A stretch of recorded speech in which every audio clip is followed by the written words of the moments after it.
talk about once upon a time, military service was almost a prerequisite for public service, but not since 2008 has either party nominated a president or vice president who's also a veteran. In fact, the last president to have seen combat was George H.W. Bush. Times have changed, but in the 2024 campaign, military service has become an issue of controversy. So let's talk about it with Andrew Donaldson from Ordinary Times, who's up late with me live up on the Final Five. Andrew, welcome back. Good to see you again. Good to see you, sir. Great to be back. So I thought about you last week as we started to sort through some of these controversies, and I want to start first things first with Tim Walz, who had served in the National Guard. He had about a 24-year career, and a lot has been made about what he called himself in terms of his rank. There was a lot of controversy about whether or not he was a command sergeant major.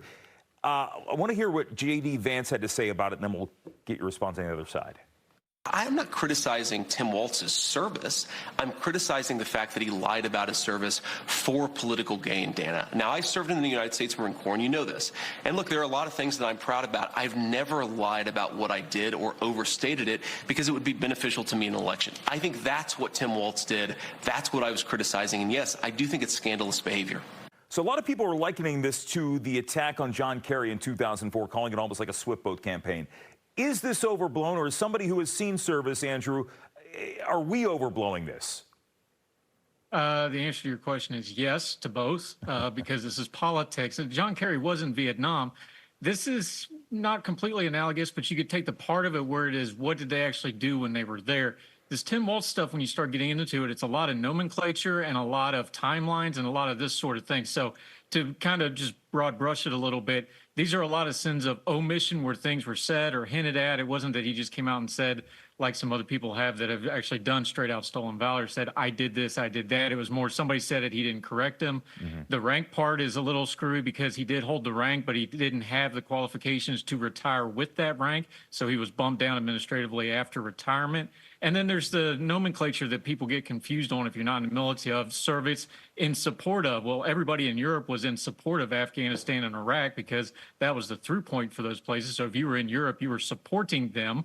But if you don't know any better, that could come off like you served there. And Tim Walz, as a congressman, did go to Afghanistan and some other places, so some of this gets conflated. So he does have an ability and a responsibility here, I think, to be a little bit more clear on what he's doing. He shouldn't misspeak. He shouldn't misrepresent.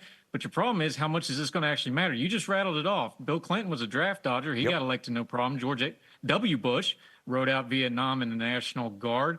Biden didn't serve at all. Obama didn't serve at all. And we've already heard the ballad of the bone spurs from Donald Trump. So I don't know that this is really going to be a big issue. It's something that people like me really care a lot about. I just don't know how much it's actually going to break through as a political issue in this day and age because of the history you laid out. Yeah, now he did, Tim Walz, the campaign said he did, as you said, misspeak. That was the term that they used out there.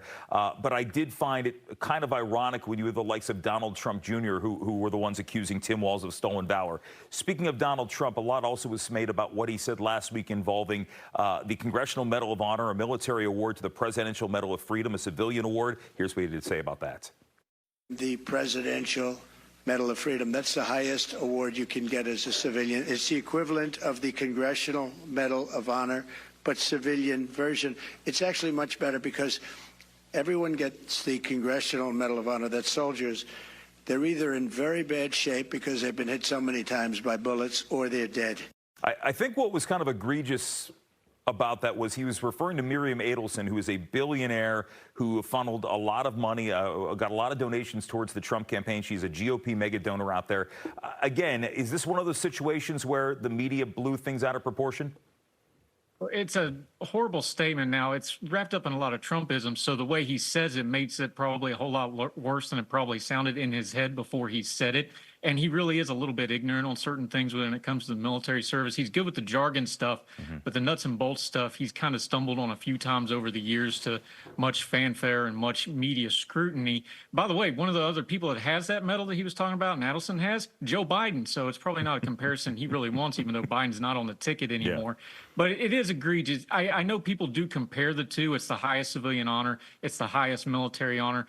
But they are very separate and distinctive for a couple of different reasons. Something like the Congressional Medal of Honor really ought to be, we overblow and overuse the word sacred, But that's one of those things that should just be untouchable in political circles. It's not, because it's the world we live in, human nature, but it really ought to be. And we should be very specific and very careful when we bust out the language because of what that medal means, because of what those people did that earned it and was awarded it.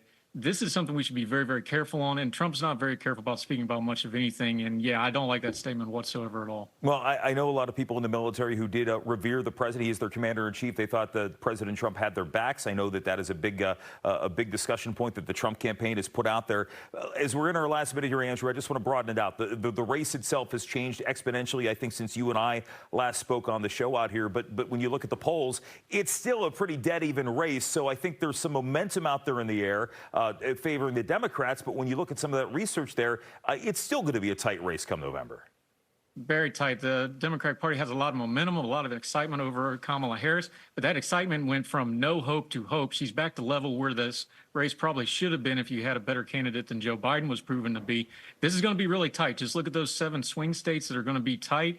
They go back and forth. 3 of the 4 of them are already tied right now. This is going to be close. We're off the map on an election like this. It's going to be very interesting between now and November, my friend. You know, it's funny. I was looking at some of the state results, and you look back to like before 2000 when West Virginia was a state that Democrats carried reliably year after year, and now I believe it's like 1 or 2 on the list of states that Donald Trump just blew Democrats out of the water in 2020. Andrew Donaldson, always good to see you, man. Thanks for staying up late. And by the way, I think I pointed this out before, but as we were coming to air, I really appreciate the Waffle House art behind you. So well done. Yeah, very good friend of ours on Twitter. Make sure you go online and buy his artwork. We appreciate it. Plug him. And we love our Waffle House. You and me need to sit down at one, my friend. I'm waiting for that day.